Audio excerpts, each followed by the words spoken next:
Good evening. My name is Miles Morris, and this is my brain assignment for psychology. So today we are going to try to decode this enigma of a porcupine pineapple.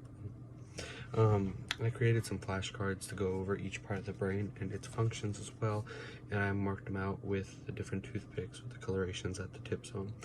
So here we go. We will start with the cerebral cortex, which is at the very top here. It is the thin layer of skin of the brain at the very top. So you take the skin off and you take the skull off. That is the first part you see of the brain. So as we go through, I'm going to take them out just so it's not as clustered and it's better understandable, but I'm going to get a close-up on this right there in the good nasty part of the apple. But she's right there at the very top. That's her. Next we have the corpus callosum. She is in green. She is also here at the top, right here. We'll adjust that right there. Is also at the top. This is what I was going for. This is a side view of the brain. Basically, I cut out a chunk so I could better label some of the inner parts. So basically, it's here at the top. It is more towards the middle, actually, but it's just really hard to keep it right there in the middle of the skin. So she's right there. The corpus callosum ensures both sides of the brain communicate and work with one another. So she's right in the middle, so it helps work with both the hemispheres, and they get to interact with one another. So she is right there down the middle. I'm going to take her out. Next one we have the pons. She's purple. She is back here. So if this is a side view of the brain, this is the back view, and that's her. But to better describe it, she's around the brainstem, so she'll be right around there. Realistically, it contains the nuclei which relay signals from the forebrain to the cerebellum. It's very important, all the signals sent to the brain. That's how our whole body is able to work with different parts of it. But she's right there by the spinal cord in the back of the brain, so I'm going to take her out. Next, we have the medulla. Medulla, we have her in silver right at the very bottom of the brain, right there. And it is in charge of transmitting signals between the spinal cord and higher parts of the brain. So similar to the pons, it also is involved in relaying signals from the spinal cord. So realistically, again, we don't have a very good representation of the brain, but you would have the spinal cord sitting right here. So should be right there. So I'm going to pull her out. There we go. It's the medulla. The next is the cerebellum. Cerebellum is in green. It's also back here, realistically, a little higher than the others where the spinal cord would sit, but it receives information from sensory systems and then regulates motor movements. So again, this is a very important one. We're also going to see a different part of this with one of the lobes, which is also involved in motor movements and other ways the brain controls how our body functions. So she's right back here. I'm going to take her out next. Next, we have the lobes. So for the lobes, I made it a little bit more simple. I didn't mark the toothpicks with colorations on them, but realistically, again, you have the brain facing this way if it was, head on basically, and this is the side view. So this is the first lobe. This is the very front one. This is the frontal lobe. It is involved with voluntary movement. And then in the middle, we have the parietal lobe, which receives and processes sensory input.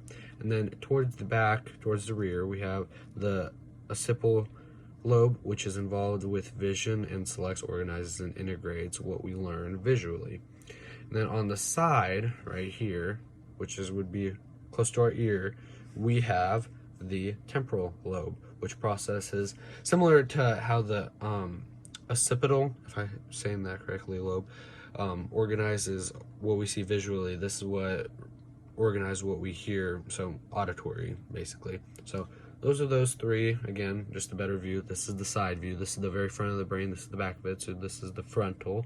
This is the parietal. This is the occipital. And then this is the temporal. So I'm going to take all those three out to make a point at the very end of the presentation. Then next we have the hippocampus, which is right here towards the back of the brain. Again, there's so many toothpicks here, it's a little off. Again, it's closer to the spinal cord, so we'll place it right there. It is in charge of learning and memory, so similar to other ones. the other lobes, what they were in charge of, what we saw visually and what we heard through auditory sounds, those lobes kind of, organized it. And then the hippocampus is where we actually store a bunch of what we learned and memorize, and that's where we have a bunch of our memories. So another better look, she's right back there. I marked her with brown, and on my slide there's brown writing, so I'm gonna take her out. And finally, this is the reason why I cut the brain out, so we could label the inner parts. So if I'm saying this right, we have the amygdala. It is marked in red right here. Again, these are very close to one another. Right? It could be moved over a little bit, could move over the other way, but it controls the body's fear and stress response. So basically our fight or flight response, which is necessary for our survival. But it's found right in the middle of the brain. If you were to cut the brain in half, you'd be seeing it right in between the hemispheres. So I'm gonna pull that one out. Next we have the hypothalamus, which is right here in the black writing. It controls the body temperature and energy, and it maintains our energy, and then it also modulates the endocrine system. So this is similar to having I'm trying to think of the term to better represent this, but it keeps our body functioning and at a good level, so we do not crash. So it maintains everything, similar to how cells regulate in our body, how they ensure that they are perfect and they are similar to one another, so they do not fail. I'm sorry, it's been a very long day if I'm kind of stumbling with my words. And finally, we have the thalamus, which is also right down the middle in our brain. It is involved with sensory relay in visual, auditory, somatosensory, and gustatory systems. Is also very important. They're all found right in the middle of the brain. This is where this is, in my opinion, where the most important stuff is. Obviously, it's more protected, and that's how our bodies are created. They're created so we can protect the inner parts of our system. So this is involved, again, with relaying visual and auditory. This is how it ties into our got a little bug right there.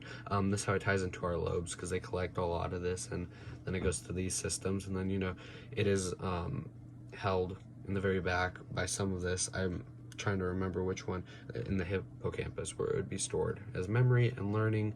I'll pull that one out. And my point to make at the very end of this, we have an apple, though it's supposed to be a brain.